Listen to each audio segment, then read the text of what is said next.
Hello all. So if you have a Honda with the P0302 code, I thought I'd go over how you go about fixing it, troubleshooting it, and figuring out what the problem is. And so what is a Honda P0302 code? Well, it's a cylinder 2 misfire detected. And some scan tools will say misfire number 2 cylinder. And so what does this all mean? Well, basically each cylinder inside the engine is going to need the right air-fuel ratio mixture going into it. And then at the right time, there's going to be a spark plug that needs to ignite this whole mixture, which is going to create a small explosion that's going to send the piston down, which is going to turn the crank. And this is going to keep the whole engine running. But when you get a misfire code, something's gone wrong with this. Either there's no fuel going into the cylinder, or the spark plug's not working to ignite it, or something along these lines. And so it's going to be troubleshooted to know why. And this P0302 code is going to be pointing to the number 2 cylinder. So the first thing to do is to go locate that number 2 cylinder on your particular engine, which is going to vary a bit. It's going to depend on the Honda, whether you have a 4-cylinder engine or a 6-cylinder engine or anything like this. But the first thing to do is to go locate that number 2 cylinder.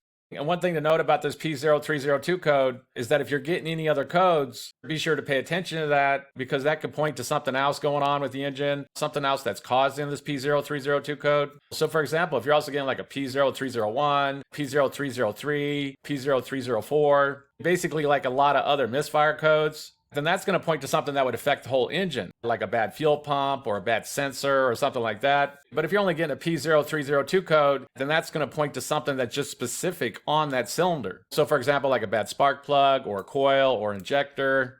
And again, if you're getting any other codes, pay attention to that. For example, if you're also getting like a P0202 injector circuit open cylinder number 2, then in that case, it's a good idea to go check out that injector and the wiring going to it. And so basically, if you're getting any other codes, be sure to pay attention to that, because that could point to something else that's going on.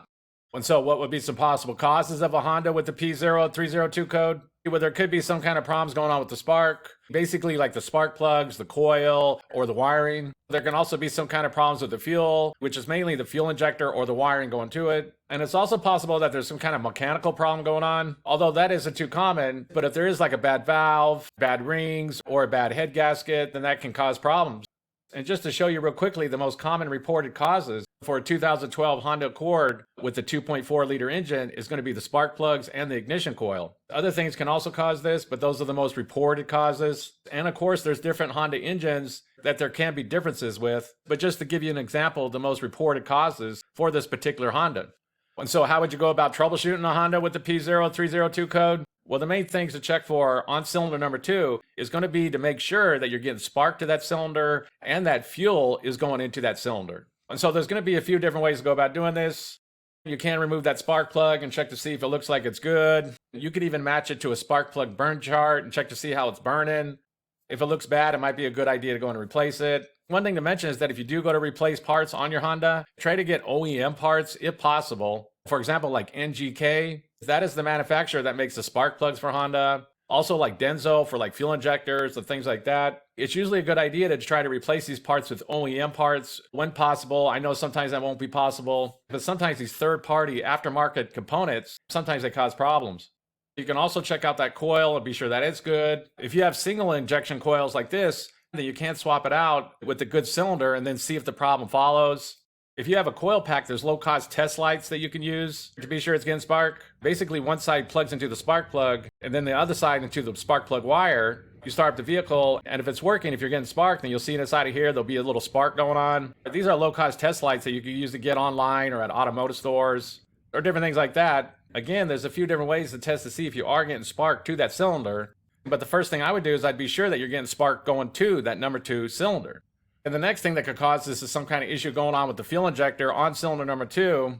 If that fuel injector has gone bad, then it might just need to be replaced. And again, there's a few different ways to go about testing these. You can swap it out with the good cylinder and see if the problem follows. But sometimes that can be kind of hard to do with these fuel injectors, since quite often they're up behind a fuel rail, which you have to remove and things like this. But you can't do that. You can also use a multimeter to test these, at least the electrical part that's built into these.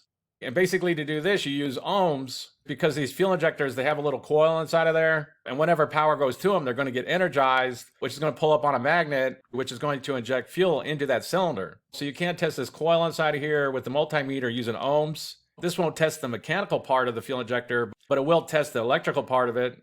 Basically, to do this, you look up what the rated ohms are for that particular fuel injector, and then you set your meter to ohms, and you see if it falls inside of this range. And if it doesn't, if it's higher than that or lower than that, then you know there's a problem with it. If you can't find what the rated ohms are for that injector, just check a fuel injector on a good cylinder. So like cylinder number 3 or cylinder number 4 or something like that. Check to see what the ohms are on one of those, and then see if the one on cylinder number 2, if that matches it. You can also check the fuel injector wiring going to cylinder number 2. A quick way many people use to test the fuel injector wiring is to use what's called a Noid light. Basically, you plug it into the wiring going to that fuel injector, and if you see a small little pulse inside of there, then you know it's working, you know that it's good. And if you don't see no light, or if you don't see a pulse inside there when the engine's running, then you know it's having a problem. These little Noid lights, they're very low-cost items, and they're very handy to have. You can also use a 12-volt test light to go and test that fuel injector circuit. Basically, there's going to be 2 wires going to that fuel injector, and when the key goes into the on position, there should be a constant 12 volts going to one of the wires going to the fuel injector. And the computer controls the negative side to turn that fuel injector on and off. But again, there's a few different ways to go about testing the fuel injector and the fuel injector wiring. But if you're getting spark going to that cylinder, then the next thing to go and test is going to be the fuel injector and the fuel injector wiring. And so that's basically it. I just wanted to give a basic overview of how you go about troubleshooting a Honda with the P0302 code. If you run into this code and you have information, please comment down below. If you have any questions, ask me and I'll try to answer them. If this video helps you, please click like. And that's basically it.